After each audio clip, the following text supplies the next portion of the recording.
Plastic মুক্ত অযোধ্যা পাহাড়ের লক্ষ্যে হোটেল মালিকদের নিয়ে সচেতনতামূলক বৈঠক বন দপ্তরের উদ্যোগে। শীত শুরু হতে হাজার হাজার পর্যটকের আনাগোনা শুরু হয়েছে। এই মরশুমে অযোধ্যা পাহাড় যাতে প্লাস্টিক মুক্ত এবং দূষণমুক্ত থাকে সেই লক্ষ্যে পাহাড়ের হোটেল, লজ ও হোমস্টে মালিকদের নিয়ে অযোধ্যা বন দপ্তরের উদ্যোগে একটি সচেতনতামূলক বৈঠকের আয়োজন করা হয়। অযোধ্যা রেঞ্জ অফিসে আয়োজিত এই সচেতনতামূলক বৈঠকে হোটেল মালিকদেরকে বিশেষ বার্তা দেওয়া হয় যাতে সকলে প্লাস্টিক বর্জন করেন এবং পর্যটকদেরকেও প্লাস্টিক ব্যবহার না করতে দেন।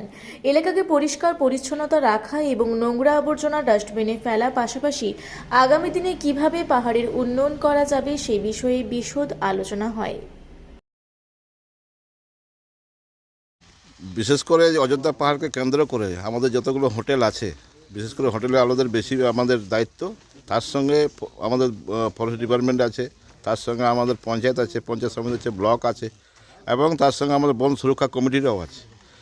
এই নিয়ে যাতে আমাদের প্লাস্টিক এমনই একটা আমাদের এটা কি মাথার উপরে আমরা চাপ, যেটা প্লাস্টিক বর্জন করতে পারি, তার একটা পরিষ্কার করতে পারি, আমরা পরিষ্কার রাখতে পারি, সেই নিয়ে আমাদের একটা আজকে মিটিং। অযোধ্যা পাহাড়ে আগামী দিনের উন্নয়নের পরিকল্পনা কী নিলেন আপনারা?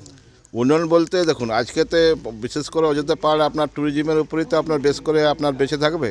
তো তার জন্য আমরা যে আমাদের তো ফরেস্ট ডিপার্টমেন্টে তো বেশি এরিয়া, তো ওই ডিপার্টমেন্টকে সহযোগিতা রেখে আমরা যাতে আমাদের হোটেল ব্যবসা বাণিজ্য ভালো চলে এবং কী করে কী সিস্টেমে আসবে, তার জন্য আমরা আলোচনার মধ্যে এসেছি।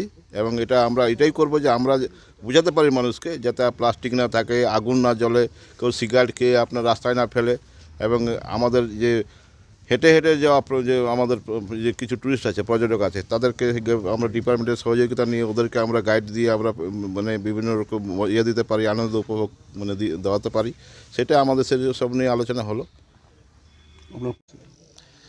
এই শিবিরে মূলত আলোচ্য বিষয় ছিল আমাদের প্রথমেই ছিল হচ্ছে প্লাস্টিক ফ্রি জোন যে আমরা ঘোষণা করব, সেই প্লাস্টিক নিয়ে সচেতনতামূলক একটা আলোচনা ছিল, যাতে আমরা উভয়ই বন দপ্তর এবং এখানে পাহাড়ে যে সমস্ত হোটেল, রিসোর্ট, হোমস্টে যত ওনার্সরা রয়েছেন, ম্যাক্সিমামই এসেছেন, তাদের সবাইয়ের সহযোগিতা নিয়ে যাতে আমরা আগামী দিনে এই সুন্দর অযোধ্যাকে ক্লিন এবং সুন্দর পরিবেশ যাতে রাখতে পারি এবং প্লাস্টিক ফ্রি করতে পারি, সেই বিষয়ে আমরা আলোচনা করলাম এবং ওনারাও সেইভাবে সহযোগিতা করবেন এই আশ্বাস ওনারা দিয়েছেন।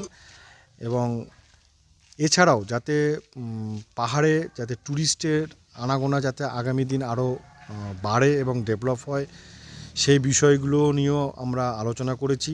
এবং পাহাড়ে যাতে ট্যুরিস্টদের বিভিন্ন যে সমস্ত ট্যুরিস্ট প্লেসগুলো রয়েছে সেগুলো যাতে আমরা আরও ডেভেলপমেন্ট করতে পারি, সেই বিষয় নিয়েও আমাদের আলোচনা হয়েছে। এবং তার সঙ্গে আলোচনা হয়েছে এখানকার যে সমস্ত যারা লোকাল পিপল রয়েছে, যারা কিছু উপার্জন করতে পারে, কিছু গাইড হিসেবে যাতে আমরা নিয়োগ করতে পারি, তার চিন্তাভাবনাও আমাদের রয়েছে, সেই বিষয় নিয়েও আমরা আলোচনা করেছি। এবং সর্বোপরি একথা আমরা বলতে পারি যে আমাদের বন দপ্তর থেকে আমরা সবসময়ের জন্য এই পাহাড়বাসীর পাশে আমরা আছি এবং আগামী দিনে এই পাহাড়ে যারা বাসিন্দা এবং আমাদের যে সমস্ত জেএফএমসি কমিটি প্লাস আমাদের হোটেল অনার্সরা যারা রয়েছেন, সবার সহযোগিতাতে আমরা আগামী দিনে আরও সুন্দর পরিবেশ গড়ে তুলতে পারবো, এই আশা আমরা রাখছি। বাগমুন্ডি থেকে বাসুদেব ধনের রিপোর্ট, রূপসী বাংলা মিডিয়া।